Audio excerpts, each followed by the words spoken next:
കൂടാണ് നരകത്തിലുള്ള തീയിൽ നമുക്ക് സഹിക്കാൻ കഴിയുകയില്ല സുഹൃത്തുക്കളെ. തമാശ പറയുമ്പോൾ ചിരിക്കുവാൻ എളുപ്പമാണ്, വലിയ പ്രയാസമില്ല. ഏതൊരു മനുഷ്യന്റെ വായിലെയും പല്ല് ഏത് സമയത്തും ചിരിച്ചുകൊണ്ടിരിക്കുകയാണ്. ചുണ്ടൊന്ന് അങ്ങോട്ടും ഇങ്ങോട്ടും ചലിപ്പിച്ചാൽ മാത്രം മതി.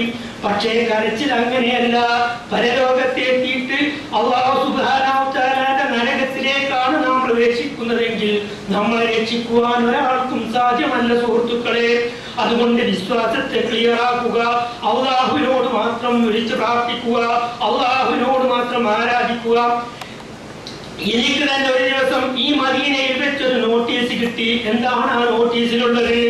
ആ നോട്ടീസിലുള്ളത് എന്താണെന്ന് വെച്ചാൽ, മുത്ത് മുഹമ്മദ് മുസ്തഫ റസൂലുള്ളാഹി സ്വല്ലല്ലാഹു അലൈഹി വസല്ലം തങ്ങളോട് അങ്ങ് പ്രാർത്ഥിക്കുന്നത് പോലെ, പ്രവാചകരെ, ഞങ്ങൾ വിദൂരതയിൽ നിന്നും വന്നതാണ്, അങ്ങ് ഞങ്ങൾക്ക് പുറത്തു തരണമേ എന്നുള്ള നോട്ടീസ് മലയാളത്തിൽ സത്യമാണ് എന്റെ കയ്യിൽ കിട്ടിയപ്പോൾ എനിക്കുണ്ടായ ഒരു വിഷമം. സുബ്ഹാനല്ലാഹ്, ഒരു അമുസ്ലിമായ ഒരു മനുഷ്യൻ ഒരു കാരണവശാലും യഥാർത്ഥ വിശ്വാസിയായിട്ട് ഇസ്ലാമിലേക്ക് വരികയാണെങ്കിൽ ഇത്തരത്തിലുള്ള മണ്ടത്തരങ്ങൾ ചെയ്യുകയില്ല സുഹൃത്തുക്കളെ.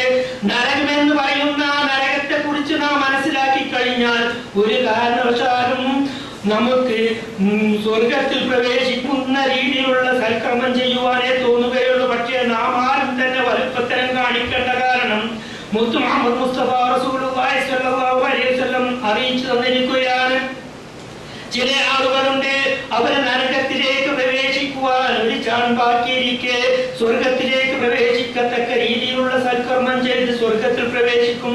ചില ആളുകളുണ്ട്, നരകത്തിലേക്ക് പ്രവേശിക്കാൻ ഒരു ചാൺ ബാക്കിയിരിക്കെ സ്വർഗത്തിലേക്ക് പ്രവേശിക്കത്തക്ക രീതിയിലുള്ള സൽക്കർമ്മം ചെയ്ത് സ്വർഗത്തിൽ പ്രവേശിക്കും. നേരെ മറിച്ച് ചില ആളുകളുണ്ട്, സ്വർഗത്തിലേക്ക് പ്രവേശിക്കാൻ ഒരു ചാൺ ബാക്കിയിരിക്കെ നരകത്തിലേക്ക് പ്രവേശിക്കത്തക്ക രീതിയിലുള്ള ദുഷ്കർമ്മം ചെയ്ത് നരകത്തിലേക്ക് പ്രവേശിക്കും. അതുകൊണ്ട് നമ്മളുടെ വിശ്വാസത്തെ ക്ലിയറാക്കുക. ഞാൻ ഇവിടെ